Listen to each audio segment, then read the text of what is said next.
बिस्मिल्लाहिर्रहमानिर्रहीम। अस्सलामुअलैकुम वरहमतुल्लाहि वबरकातुहू। प्यारे बच्चों, मैं खान महरीन अब्दुल करीम आज आपके सामने 1.3 की poem hope is the thing with feather by Emily Dickinson ये पोएम लेकर हाजिर हुई हूँ। उम्मीद करती हूँ कि आप इसे बगौर सुनेंगे। तो बच्चों, सबसे पहले हम इस पोएम को सुनेंगे। बच्चों, इस पोएम को आपको गौर से सुनना है और इसे मेमोराइज करने की कोशिश करना है। आपको भी इसे इसी तरह से याद करने की कोशिश करना है। तो please listen the poem carefully.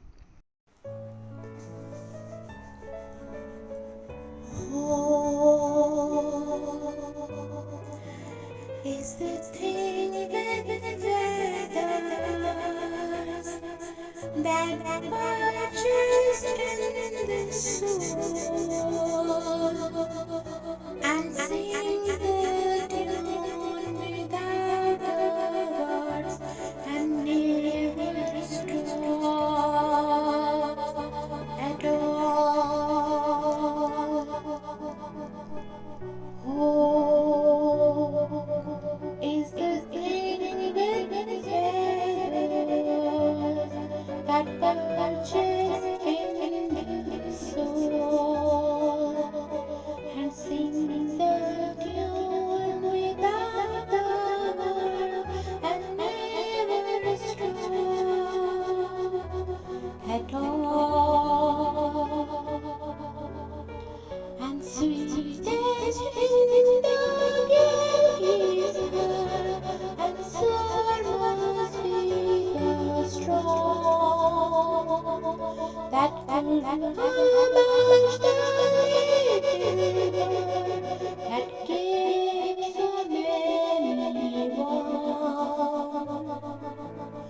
I heard it in the cheerless land and on the strangest sea, yet never in extremity I shrunken of me. Hope is the thing with feathers that perches in the soul and sings the tune without the words and never stop at all and never stop at all. उम्मीद करती हूँ बच्चों कि आपको ये poem पसंद आई होंगी। तो अब देखते हैं what is the meaning of the poem. Okay, so there are 3 stanza in this poem. Now we will see the first stanza. In first stanza, Emily Dickinson wanted to say that hope is the thing with feather, कि जो उम्मीद है वो एक पंखों वाली चीज़ है। अब पंखों वाली चीज़ क्या होती है बच्चों? पर किसे होते हैं? बिल्कुल परिंदे को होते हैं, राइट? और इसीलिए यहाँ पे शायरा कहने की कोशिश कर रही है कि ये जो उम्मीद है वो एक परिंदे की तरह है या परिंदा है।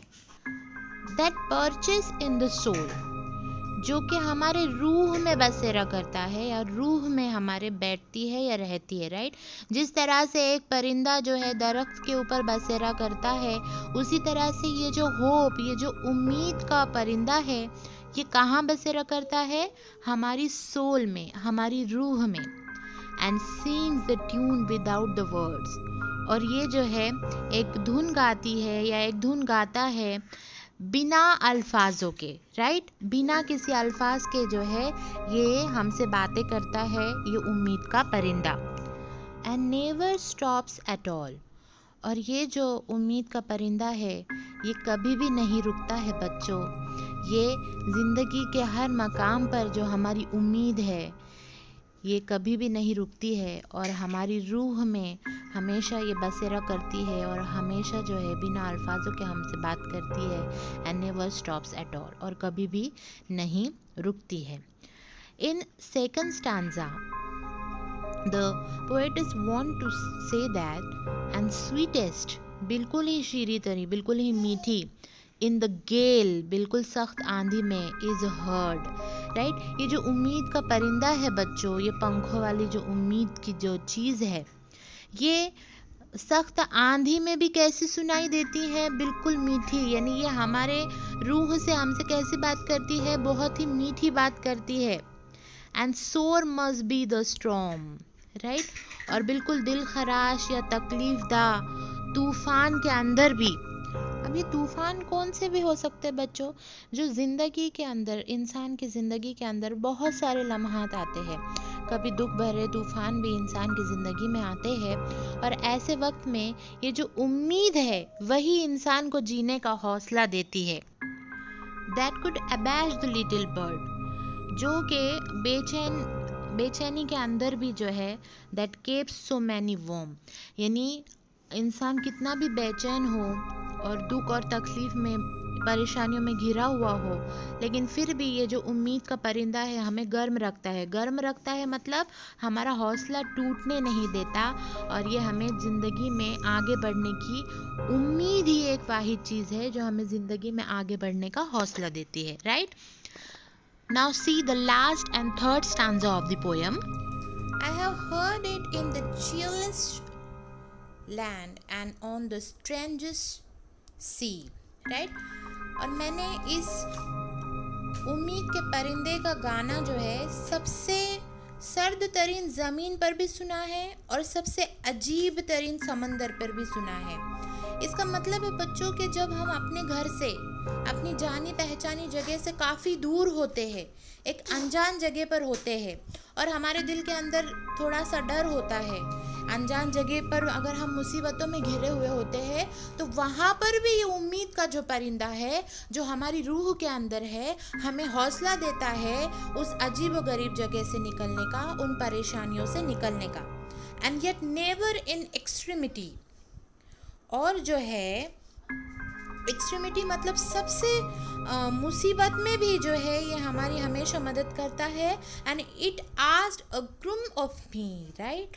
और जो है बदले में ये हमसे कुछ भी नहीं लेता है, राइट. रोटी का छोटा सा टुकड़ा भी नहीं.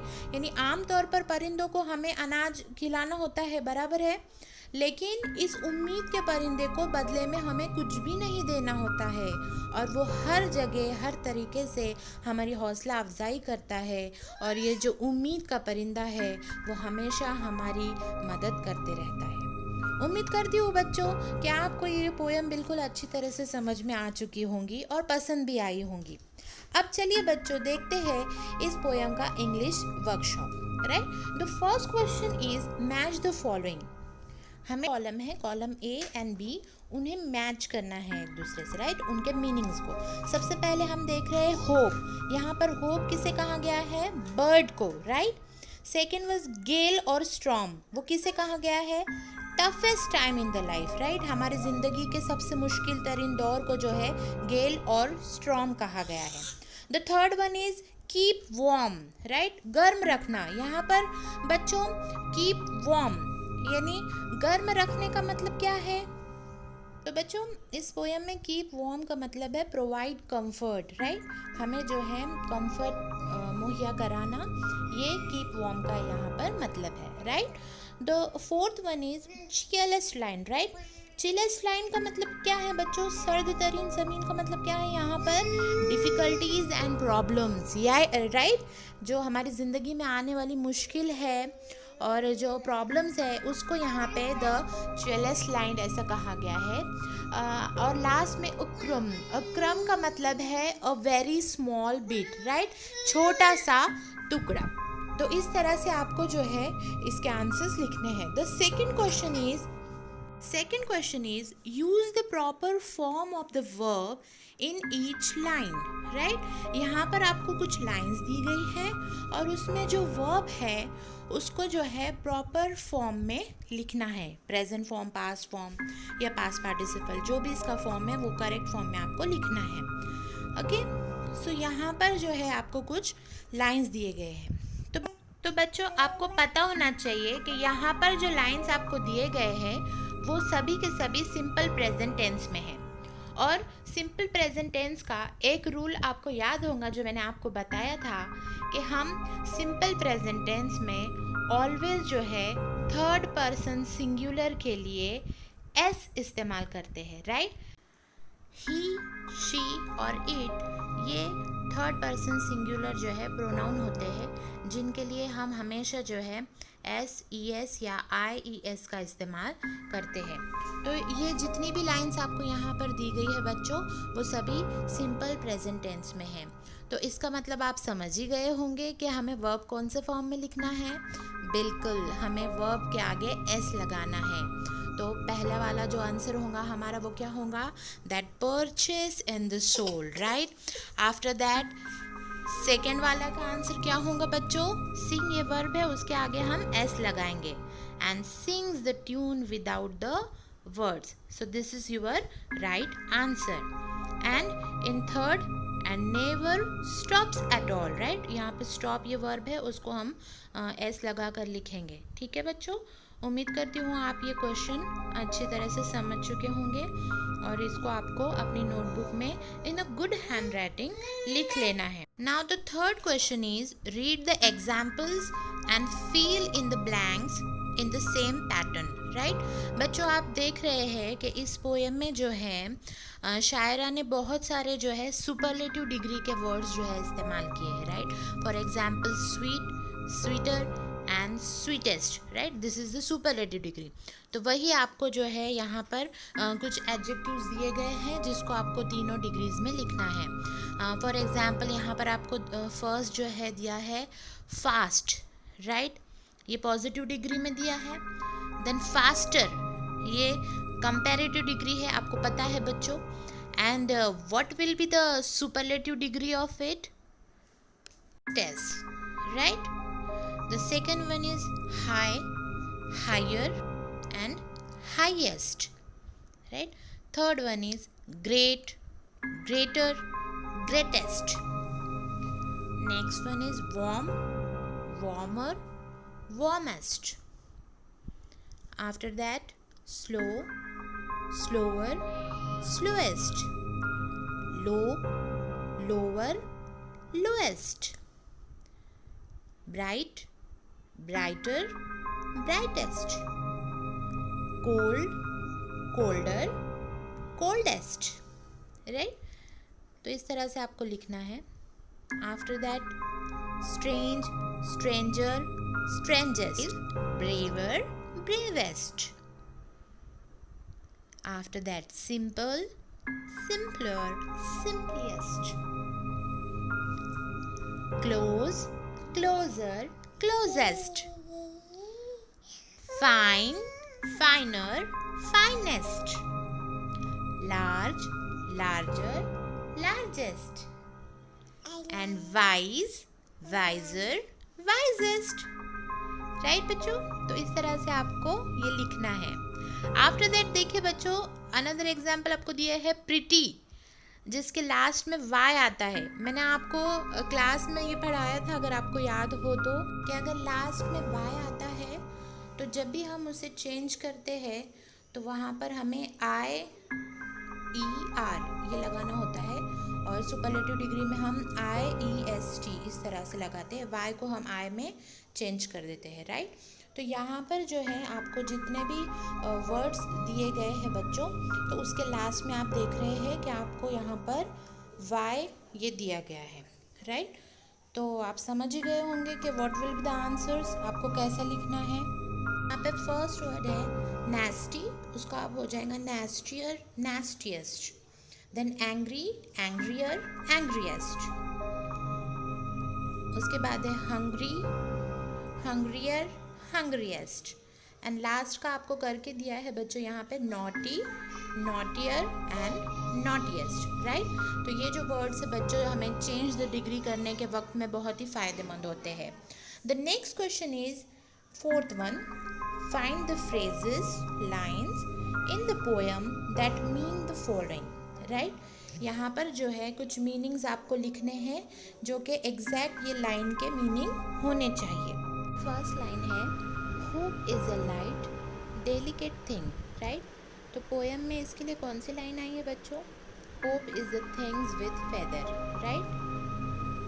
सेकेंड जो मीनिंग है that is hope offers comfort to your soul. Hope जो है आपकी रूह को कंफर्ट देता है, तो उसके लिए कौन सा जुमला है, कौन सी लाइन है पोएम में? That purchase in the soul, right. The third one is hope is not a wordy thought, it is more like a feeling and emotion, right. Hope ये कोई अल्फाज नहीं है, तो ये क्या है? हमारी फीलिंग्स है, हमारे इमोशंस है, राइट। तो उसके लिए पोएम में कौन सी लाइन आई है? And Singh the tune without the words, right. The fourth one is in the most difficult times hope offers the greatest comfort, right. ज़िंदगी के मुश्किल तरीन वक्त में भी, डिफ़िकल्ट टाइम में भी ये जो उम्मीद है वो हमें क्या देती है? कंफर्ट देती है, हौसला देती है, राइट। इस मीनिंग के लिए कौन से लाइन्स आए हैं पोएम में? And sweetest in the gale is heard and sore must be the storm that could abash the little bird that kept so many warm, right.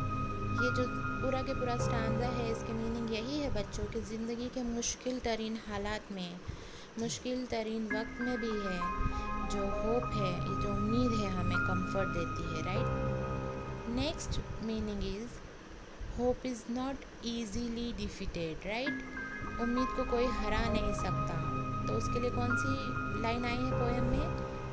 Eight never stops at all, right. ये line आई है। Next meaning क्या है बच्चों? Hope has given comfort to many people, कौन सी line है? That kept so many warm, right. ये हमें कंफर्ट देती है।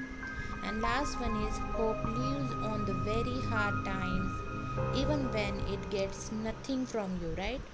होप हमसे कोई उम्मीद रखती है क्या? हमसे कुछ मांगती है क्या? नहीं। इसके लिए कौन सी लाइन आई है बच्चों? Yet never in extremity it ask a क्रम ऑफ मी, राइट। ये जो है मुश्किल तरीन हालात में भी हमसे कुछ भी मांगती नहीं है खाने के लिए, राइट। जैसे उम्मीद, ये जो परिंदा है हमसे खाने के लिए बदले में कुछ भी नहीं मांगता, लेकिन हमें ये जो है परिंदा कंफर्ट देता है, हौसला देता है, राइट। उम्मीद एक ऐसी चीज़ है। The next question that is fifth question is we can relate many of our feelings and experiences to events or things in nature. Which of our feelings or experiences can we relate to the following, right?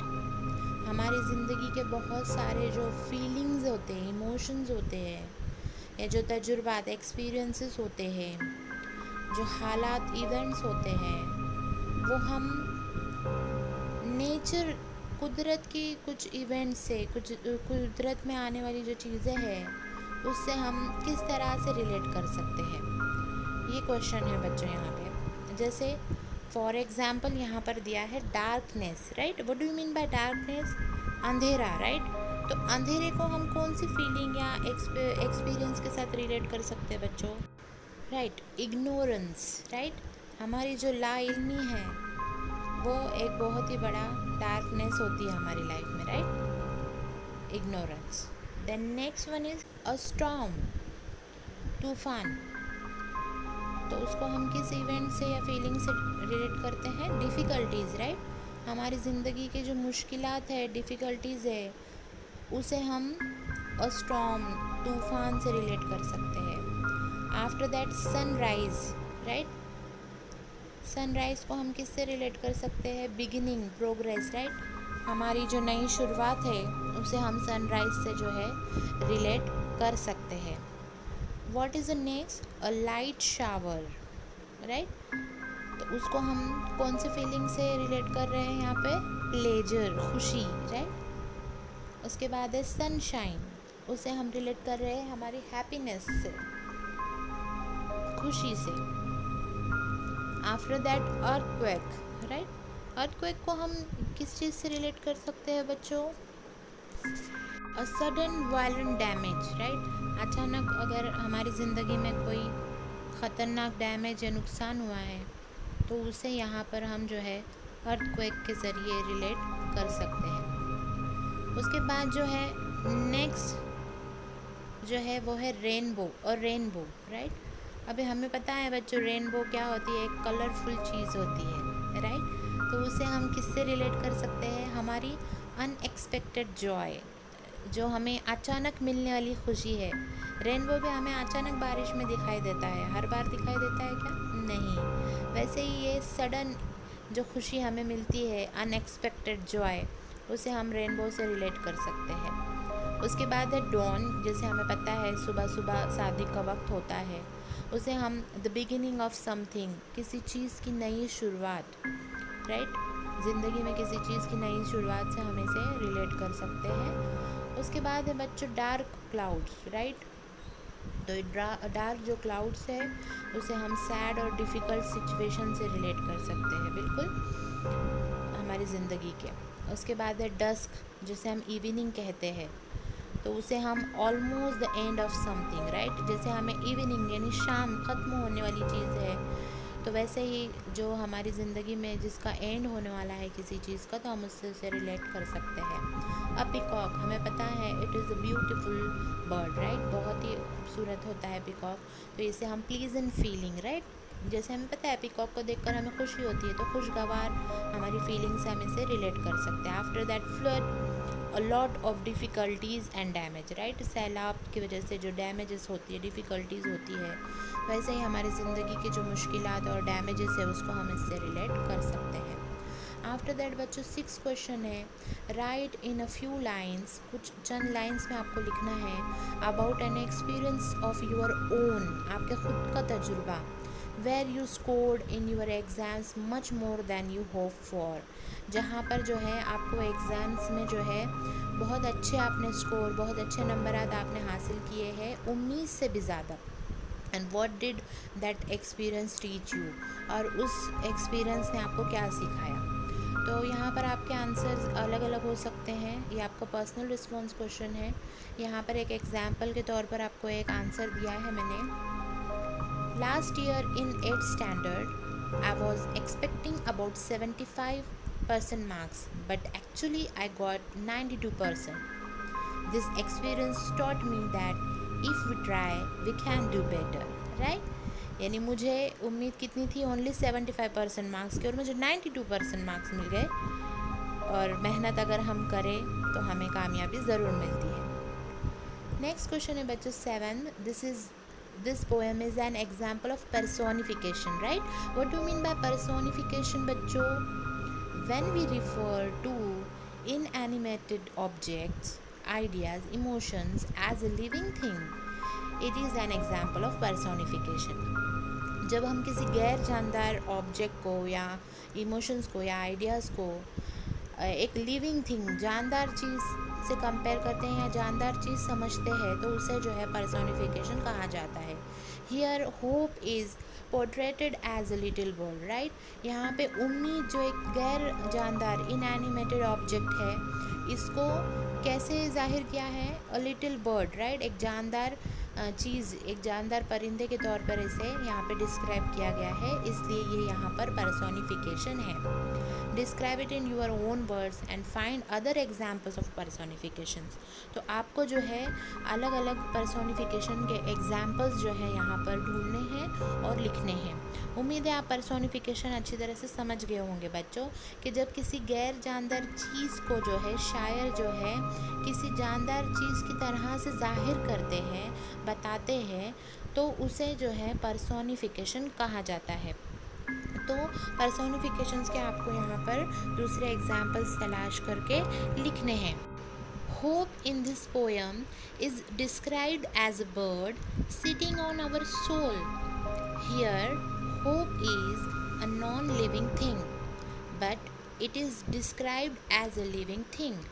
But hope is represented here as a living thing, so it is the example of personification, right? उम्मीद जो है ये कोई जानदार चीज़ है क्या बच्चों? नहीं, ये गैर जानदार है, नॉन लिविंग थिंग है, राइट? लेकिन फिर भी इस पोएम में जो शायरा है उन्होंने इसे क्या बताया है? एक लिविंग थिंग, एक बर्ड बताया है, राइट? और जो है ये उम्मीद जो है किसको रिप्रेजेंट कर रही है यहाँ पर? लिविंग थिंग, एक बर्ड को, एक परिंदे को। तो इसलिए ये जो है किस चीज़ का एग्जाम्पल हुआ बच्चों? पर्सोनिफिकेशन का, राइट? तो इसी तरीके के आपको दूसरे एग्जाम्पल्स ढूंढने हैं पर्सोनिफिकेशन के और लिखने हैं। क्योंकि मैंने ये आपकी हेल्प करने के लिए वीडियो बनाया है तो चंद एग्जाम्पल्स मैं आपको यहाँ पर बता रही हूँ। Time runs and wait for none, right? Second, I have a cycle that cares. Third, the camera is looking at me. अब कैमरा कोई जानदार चीज़ है क्या जो आपकी तरफ देखेगा? नहीं, इसलिए ये पर्सोनिफिकेशन है। Then the jacket hugs me in winter. Next is the house has been looking for a tenant, right? So these are some examples of personifications. आपने इसी तरह के other examples लिखने हैं। Thank you for watching.